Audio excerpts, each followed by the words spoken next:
On pourrait faire valoir qu'il aurait été cruel pour Dieu de prendre la vie de tous les Cananéens, à l'exception des nourrissons et des enfants. Sans la protection et le soutien de leurs parents, les nourrissons et les petits-enfants risquaient de toute façon de mourir de faim. Les chances de survie d'un orphelin dans le Proche-Orient ancien n'étaient pas bonnes.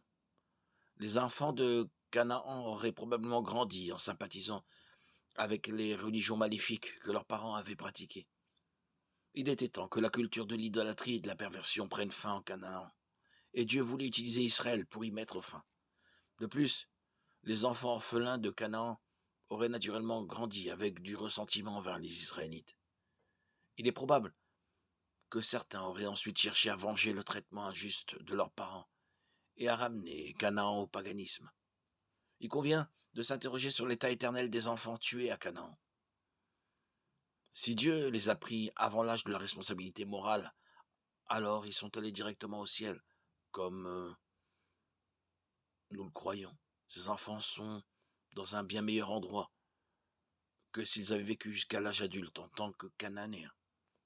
Il est certain que la question de Dieu commandant la violence dans l'Ancien Testament est difficile. Cependant, nous devons nous rappeler que Dieu voit les choses d'un point de vue éternel et que ses voies ne sont pas les nôtres.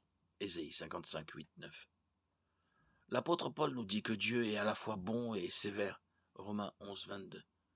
S'il est vrai que le caractère saint de Dieu exige que le péché soit puni, sa grâce et sa miséricorde restent étendues à ceux qui sont prêts à se repentir et à être sauvés.